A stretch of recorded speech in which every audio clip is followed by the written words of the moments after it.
रुद्र संहिता द्वितीय खंड। नारद जी के प्रश्न और ब्रह्मा जी के द्वारा उनका उत्तर।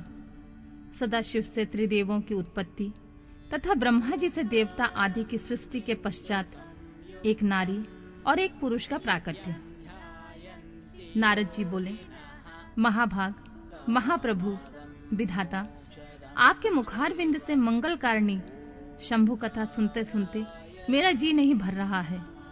अतः भगवान शिव का सारा चरित्र मुझसे कहिए।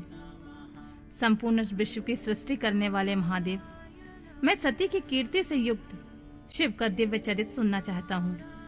शोभाशालिनी सती किस प्रकार दक्ष पत्नी के गर्भ से उत्पन्न हुई, महादेव जी से विवाह का विचार कैसे किया, पूर्व काल में दक्ष के प्रति रोष होने के कारण सती ने अपने शरीर को त्याग कैसे किया, चेतना को प्राप्त होकर वे फिर हिमालय की कन्या कैसे हुई, पार्वती ने किस प्रकार उग्र तपस्या की और कैसे उनका विवाह हुआ, कामदेव का नाश करने वाले भगवान शंकर के आधे शरीर में वे किस प्रकार स्थान पा सकी।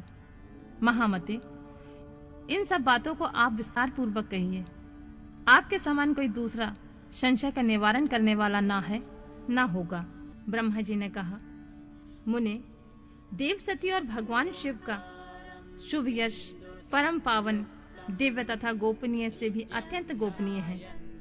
तुम सब मुझसे सुनो। पूर्व काल में भगवान शिव निर्गुण, निर्विकल्प, निराकार, शक्ति रहित, सत और असत से विलक्षण स्वरूप से प्रतिष्ठित थे। फिर वे ही प्रभु सगुण और शक्तिमान होकर विशिष्ट रूप धारण करके स्थित हुए। उनके साथ भगवती उमा विराजमान थी। प्रियवर, वे भगवान शिव की दिव्य आकृति से सुशोभित हो रहे थे। उनके मन में कोई विकार नहीं था। वे अपने परातत्व स्वरूप में प्रतिष्ठित थे। उनके बाएं अंग से भगवान विष्णु, दाएं अंग से ब्रह्मा और मध्य अंग अर्थात हृदय से रुद्रदेव प्रकट हुए। मैं ब्रह्मा सृष्टि करता हुआ और भगवान विष्णु जगत का पालन करने लगे और स्वयं रुद्र ने संहार का कार्य संभाला। इस प्रकार भगवान सदाशिव स्वयं 3 रूप धारण करके स्थित हुए। उन्हीं की आराधना करके मुझ लोक पितामह ब्रह्मा ने देवता, असुर और मनुष्य आदि संपूर्ण जीवों की सृष्टि की। दक्ष आदि प्रजापतियों और देव शिरोमणियों की सृष्टि करके मैं बहुत प्रसन्न हुआ तथा अपने को सबसे अधिक ऊंचा मानने लगा। मुने, जब मारीच, अत्रि, पुलह, पुलस, अंगिरा, कृतु, वशिष्ठ, नारद, दक्ष और मृगु इन महान प्रभावशाली मानस पुत्रों को मैंने उत्पन्न किया, तब मेरे हृदय से अत्यंत मनोहर रूप वाली एक सुंदर नारी उत्पन्न हुई, जिसका नाम संध्या था। वह दिन में क्षीर्ण हो जाती, परंतु सायंकाल में उसका रूप सौंदर्य खिल उठता था। वह मूर्तिमती सांध्य संध्या ही थी और निरंतर किसी मंत्र का जाप करती रहती थी। सुंदर भोय वाली वह नारी सौंदर्य के परम सीमा को पहुंची हुई थी और मुनियों के भी मन को मोह लेती थी। इसी तरह मेरे मन से एक मनोहर पुरुष भी प्रकट हुआ, जो अत्यंत अद्भुत था। उसके शरीर का मध्य भाग पतला था और दांतों की पंक्तियां बड़ी सुंदर थीं। उसके अंगों से मतवाले हाथी की सी गंध प्रकट होती थी। नेत्र प्रफुल्ल कमल के समान शोभा पाते थे। अंगों में केसर लगा था, जिसकी सुगंध नासिका को तृप्त कर रही थी। उस पुरुष को देखकर दक्ष आदि मेरे सभी पुत्र अत्यंत उत्सुक हो उठे। उनके मन में विस्मय भर गया। जगत की सृष्टि करने वाले मुझ जगदीश्वर ब्रह्मा की ओर देखकर उस पुरुष ने विनय से गर्दन झुका दी और प्रणाम करके कहा।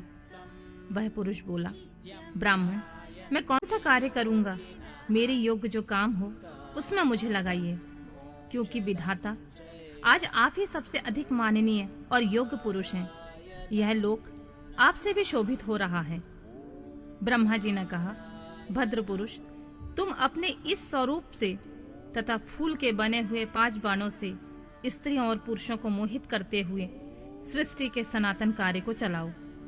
इसी चराचर त्रिभुवन से ये देवता आदि कोई भी जीव तुम्हारा तिरस्कार करने में समर्थ नहीं होंगे। तुम छिपे रूप में प्राणियों के हृदय में प्रवेश करके सदा स्वयं उनके सुख का हेतु बनकर सृष्टि का सनातन कार्य चालू रखो। समस्त प्राणियों का जो मन, वह तुम्हारे पुण्यमय वाण का सदा अनायास ही अद्भुत लक्ष्य बन जाएगा। तुम निरंतर उन्हें वनमस्त किए रहोगे। यह मैंने तुम्हारा कर्म बताया है, जो सृष्टि का प्रवर्तक होगा। और तुम्हारे ठीक ठाक नाम क्या होंगे, इस बात को मेरे पुत्र बताएंगे। सुरश्रेष्ठ ऐसा कहकर अपने पुत्रों के मुख की ओर दृष्टिपात करके मैं क्षण भर के लिए अपने कमलमय आसन पर चुपचाप बैठ गया।